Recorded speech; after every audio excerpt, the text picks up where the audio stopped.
You're watching Sunday Sound Off with Frank Boal. Welcome back to Sunday Sound Off and our first hot topic of the night. What is your biggest concern for the Royals heading into postseason? Tim, what do you think? Well, it's those dinged up guys. Kane, Lorenzo Kane in that knee.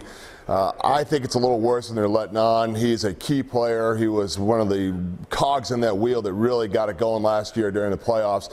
He's got to stay healthy. Kendrys Morales is banged up. Salvi's always tired and banged up this time of the year. I know all the teams go through 162 games and there's a bunch of guys hurt, but those guys are really important to this offense, and Salvi's so important to the whole team. The dinged up guys worry me. Les? Yeah, I would agree with that. It's the guys that are playing every day that Ned Yost is trying to do a good job to find situations where he can get them rest, get them days off, not concerned about that first place, second place, best record kind of thing, home field advantage. It ended up working out for the Royals. And then another concern for me is Cueto, because although he got the win today and he looked like he was doing a little bit better, those walks were there. Now, he wasn't coming over the middle of the plate and giving up home runs, but it still tells me he's maybe trying to pick too much. So right now, he would be my number 3 starter as we enter into the playoffs. So that little pitching situation is still a little bit of a concern. Yeah, and Les, before we go to Seren, was his velocity worry a little bit? I mean, the velocity appeared to be down. He's thrown between 87 and 91.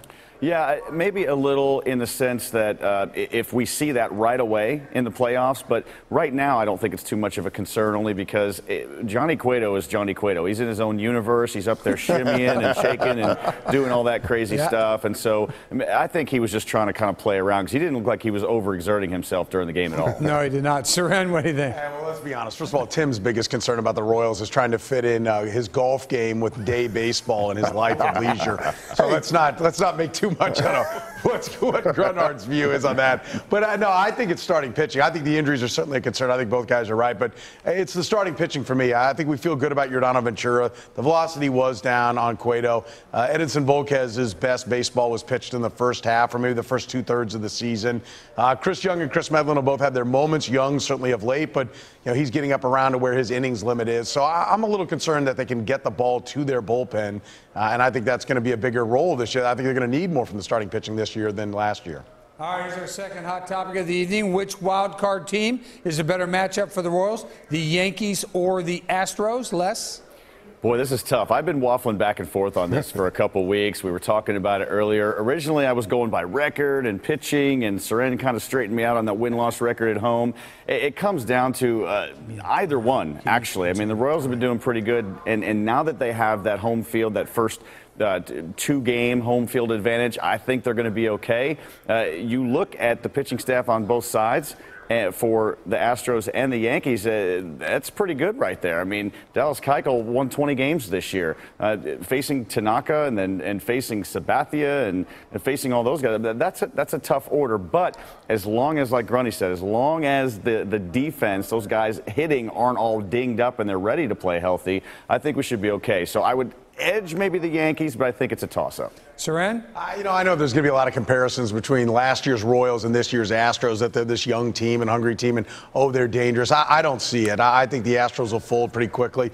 They have not been playing their best baseball down the stretch. I'm more worried about the Yankees, particularly in Yankee Stadium with all their left-handed bats and switch-hitting bats against the Royals, all right-handed starting pitching. So I think the Yankees could knock the Royals out early like they did Jeremy Guthrie earlier this year. They beat them 23-4 collectively in sweeping them in New York. So I think the Yankees are the scarier team, but even then, I think it'll be very disappointing if the Royals lose to the Yankees. I like them to get past and get to the Blue Jays in the second round. Tim, you really don't care, do you?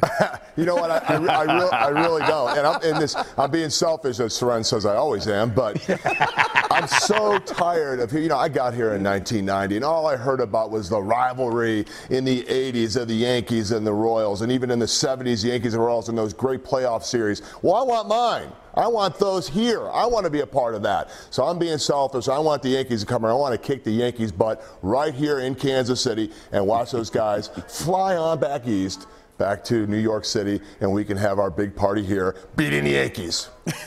All right, Tim, I'm going to start again with you on our next hot topic. Did Mizzou's Drew Lock finally earn the starting job at quarterback? Did he do enough for you?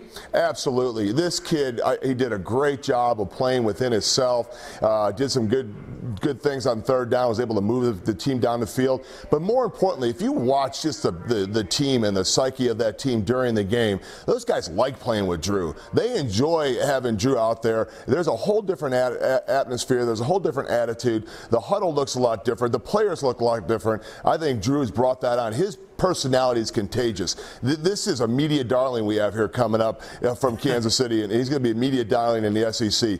Drew Lock has earned that spot. He's going to struggle. He's going to have his issues, but the guy has teammates that like him, and that's so important as a quarterback. Seren?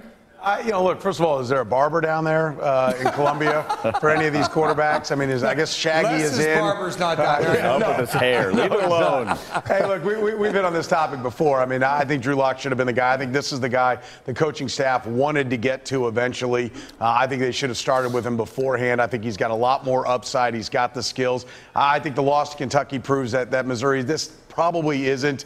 On paper, I'd say it probably isn't an SEC championship caliber team, but the way Georgia got throttled, Missouri's got a decent chance, I think, to get back in there. They had a couple of losses that were head scratchers last year and still won the division. So, I think he's the guy with the bigger upside. Get him more playing time. Get going where you want to go all along anyway. So, yeah, I think he's the guy, and they go forward now with him. Missouri, by the way, 3-point underdog to Florida this coming weekend. Les, what do you think about Drew Lock?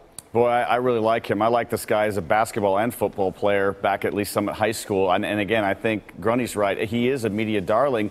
But more importantly, he shows a lot of poise on the field. He came out ready to go. He's unflappable in big situations. And I think that they used him with perfect timing at home against South Carolina, who's a bottom feeder team in the SEC. They can prepare now. They're back at home. I don't know that I would necessarily start him right away going to Florida, but since they're going to be home at Florida, and it's also good prep time for when they go to Georgia the following week. So it's going to be a big test, but I think he's up for it. I agree with Seren that this might not be the big year for Missouri because they're getting a true freshman back in there, and this seems like this is the big year of the freshman quarterback and the true freshman quarterback.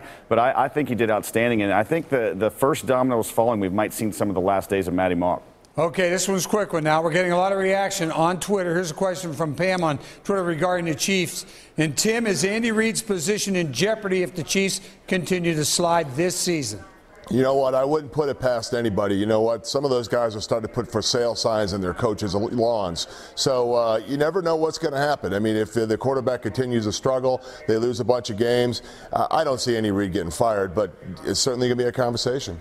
Seren? Yeah, I don't think it's too soon. I don't think he's going to get fired. But I'll say this, look, somebody has to pay the price. They're not playing well. If it doesn't turn around, whether it's the quarterback, lineman changing, whether it's John Dorsey, look, they have $20 million in dead money, $15 million of which is on John Dorsey's watch. He inherited $5 million of it, but he had $15 million that he put on there. The Cincinnati Bengals played today with $1.4 million in dead money, all right? That's a lot to make up. That's $19 million extra in talent. Everybody in this organization has blame. It's not all on Andy Reid. All right, when we come back, we're going to start with Les. We're going to get some final thoughts from the panel. It's their time to sound off on anything that's on their minds, and I've heard a few of these. You better stick around.